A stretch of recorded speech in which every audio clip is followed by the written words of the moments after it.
पूरी बस्ती एक ही रात में गायब। घर के दरवाजे खुले, चिराग जल रहे थे, खाना गर्म, मगर इंसानों का एक भी निशान नहीं। आखिर इनके साथ हुआ क्या था?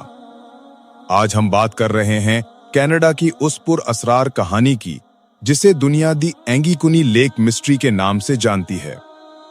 कनाडा के शिमाल में एक झील है, एंगीकुनी लेक। ये इलाका इतना सर्द, सुनसान और दूर दराज है कि आज भी वहां पहुंचना आसान नहीं। 1930 के आसपास इस इलाके में एक छोटी सी अनोखी बस्ती आबाद थी, जिसमें तकरीबन 25 से 30 मकामी लोग रहते थे। ये लोग शिकार पर इन्हिसार करते, छोटे छोटे घरों में रहते और अपनी नस्लों से इसी इलाके को घर समझते थे। कहानी का आगाज एक शिकारी जो लेबेल से होता है।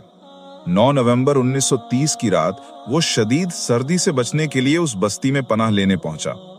वो पहले भी कई बार यहाँ आ चुका था क्योंकि ये लोग मेहमान नवाज और दोस्ताना थे, मगर इस दिन मंजर ही बदल चुका था।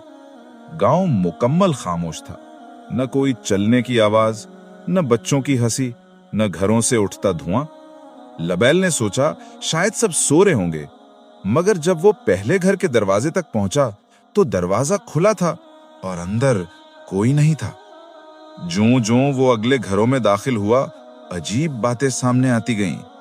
चिराग जल रहे थे, खाना अभी भी गर्म था, बिस्तर बिछे हुए थे, कपड़े और शिकार के औजार जगह पर मौजूद थे, मगर इंसान एक भी नहीं।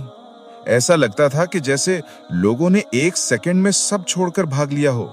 अगले ही दिन रॉयल कैनेडियन माउंटेड पुलिस यानी आरसीएमपी की टीम मौके पर पहुंची।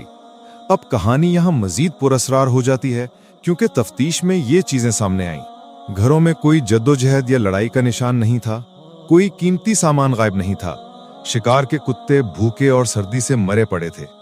करीबी कब्रिस्तान की 2 कब्रें खुली हुई थीं मगर खाली थीं। टीम के मुताबिक पूरे गांव के लोग इस तरह गायब हुए जैसे धुंध में हल हो जाते हैं। पुलिस ने कई हफ्ते तलाश जारी रखी मगर एक कदम का निशान तक न मिला। इस वाकये के बाद लोगों ने कई नजरियात पेश किए।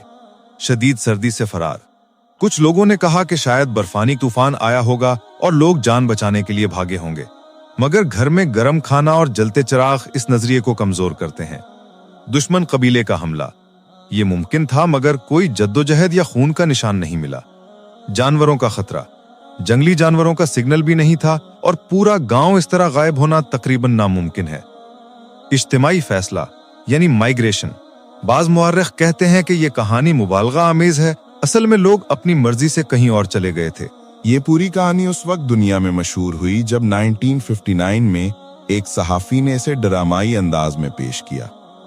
आरसीएमपी ने बाद में वजाहत की कि इन्होंने ऐसा कोई केस रिकॉर्ड नहीं किया, यानी ये वाकया तारीखी तौर पर साबित नहीं, बल्कि ये एक कनेडियन मिस्ट्री लेजेंड है जो वक्त के साथ सनसनीखेज बनती गई। मगर आज भी बहुत से लोग कहते हैं कि कुछ ना कुछ जरूर हुआ था, क्योंकि उस इलाके में उस दौर के रिकॉर्ड कम थे और ऐसे दूर दराज जगहों में वाकयात की तस्दीक मुश्किल होती है। असल हकीकत शायद हमेशा एक राज ही रहेगी। क्या वाकई एक पूरी बस्ती एक रात में गायब हो सकती है?